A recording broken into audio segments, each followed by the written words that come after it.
Good evening, everyone, and welcome to the Meetup Night, and thanks for coming here. My name is Anton Musatov, and my topic for today is basics of performance testing. Where is my clicker? Yeah. But firstly, let me briefly tell about my background. I used to be a full-time performance tester at the beginning of my career, but 2 years ago I started the front-end development position. And now I work both jobs together, front-end during the day and performance testing at night. So my talk will be in 3 parts. In the first one, I'll tell you what performance testing is and which problems it resolves. Following that, we will explore some performance testing techniques and discuss performance metrics. And finally, we will identify the requirements for establishment the performance testing process for your project. Let's move on. And what is performance testing? Wikipedia says this is a type of software quality assurance that concentrates on 3 things: scalability, reliability, and responsiveness of the system as a whole. But it's kind of boring definition and not obvious, so let's explore it with an example of cats. And imagine we would like to test the API endpoint called cats, and it gives us the list of cats. And we can test it multiple ways. The first is from perspective of functional requirements and performance requirements. The functional requirements could be there is at least 1 cat in the list, or each cat is black, or each Bengal cat has to be brown. Like don't pay too much attention, just comes from my mind.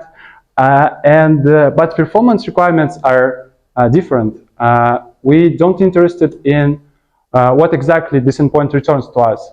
We are more interested in how much time the server will handle this request. And will this time change if 100 or 1,000 or more requests will be sent simultaneously?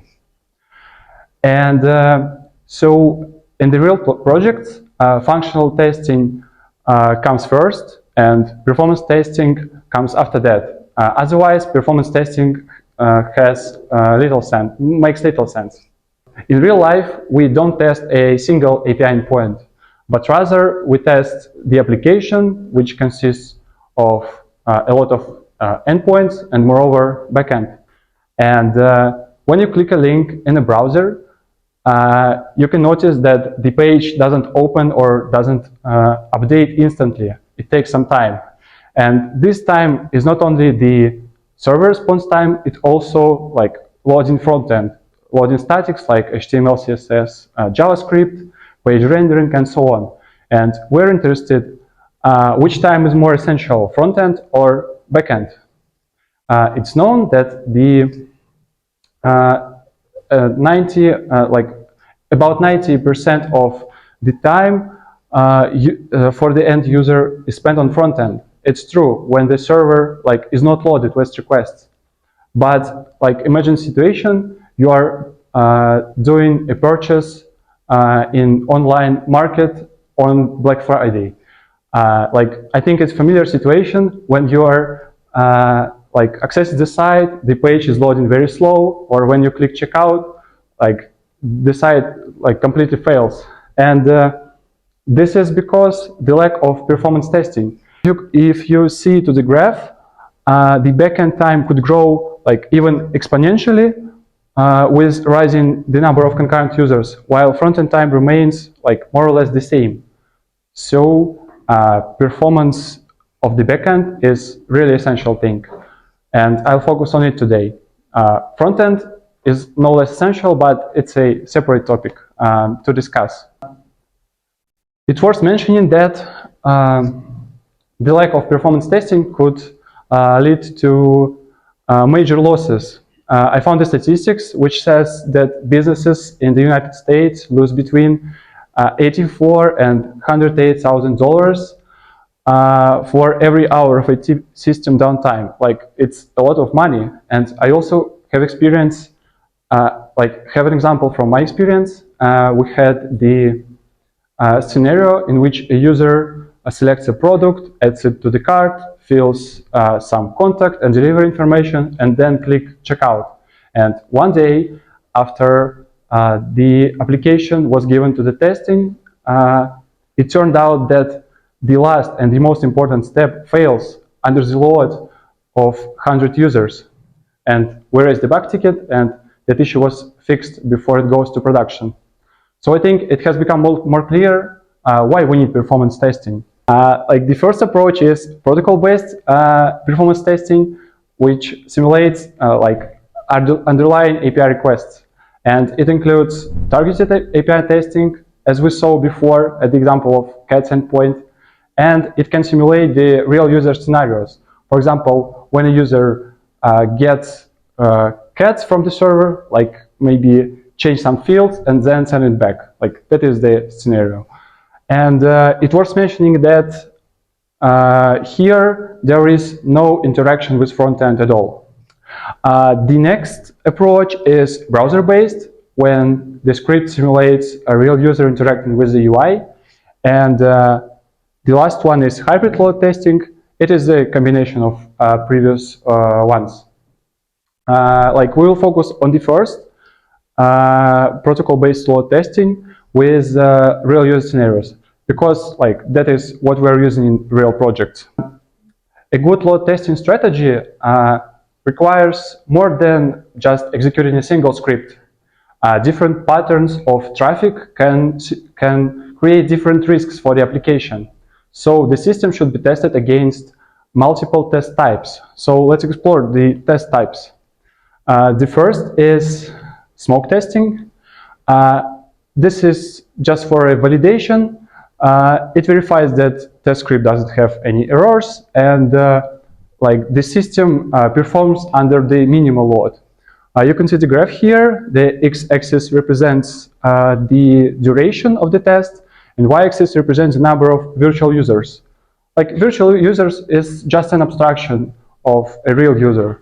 So here you can see the trend, like 5 virtual users for the whole test. We have average load testing. It assesses how the system performs under like normal or expected conditions. As a peak load, you can take, for example, the daily average load from the production. The trend here is following. We have a ramp-up period when the number of users are increasing. Then this load is keeping for some time, and then we have the like short ramp down period, or test can suddenly stop. For example, we use this scenario, and our trend looks like we have ramp up period for 20 minutes, and then 40 minutes like for keeping the load, and then test suddenly stops. So our performance test takes an hour in total. Let's move to the next type. It is stress testing, and it aims to assess how the system performs under extreme conditions, like the load that is higher than average, but it's still realistic. Like the trend is the same, like the difference is just in this line, like just the load is higher than the average, as I said. And next is spike testing. It simulates sudden short and massive load, for example, on a Black Friday or some ticket sales, like for Taylor Swift concert. And the last but not least is breakpoint testing. It aims to find the limit of the system. Like by the limit, I mean the number of users, which system cannot handle. And knowing where and how the system starts to fail helps us to prepare to this situation. Also, I would like to cover performance metrics. The first one is CPU and memory usage. I think it's obvious, like response time. It's total time between sending the request and receiving the response. Average load testing is total time to complete the loading process. Like, it's more related to browser-based load testing. And requests per second is just a number of requests handled by the application per second. Here, like an example of our performance report that we're sharing within the team. In the first column, you can see the scenario, login in this case, and it is divided into 4 stages that are measured separately. In the next column, this is version. We can like compare multiple versions of the application from the performance, in terms of performance. The next is number of future users. The next is request per second, like the metric as we saw on the previous slide. And the last, like the main information is response times, average, and 95%. Like the last point of my topic is how to start testing on your project. First of all, we need to like set up our goals and like the desired result. So it will be clear which test types, which approach should we use. Then we need to set up the environment, and if your application is running live, you should use the environment that's identical to the production one, so we can predict the behavior on the production. The data should be treated like same way. It should be the same as in production, and it was to mention that the data should be consistent between performance test and iteration. So after each performance test iteration, we should like restore databases to the backup. The last thing is test implementation and maintenance. Here we have a lot of tools that helps us write performance test scripts and execute them. Like, you don't need to create a custom solution from scratch.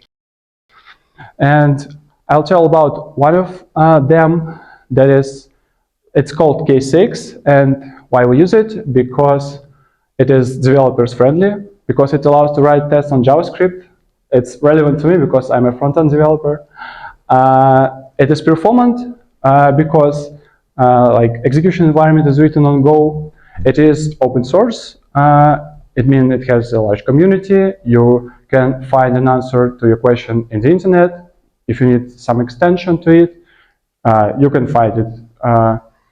And the results export, K6 cannot put test results to some backends like Prometheus, so like your results can be visualized with Grafana. K6 also provides like the infrastructure for generating the load. They have load generators. Like, you can select a region, for example, United States or Europe. You can tell the K6, I need 1,000 users. So like the required amount of load will be generated on their side, and like these virtual users will send the requests to our application.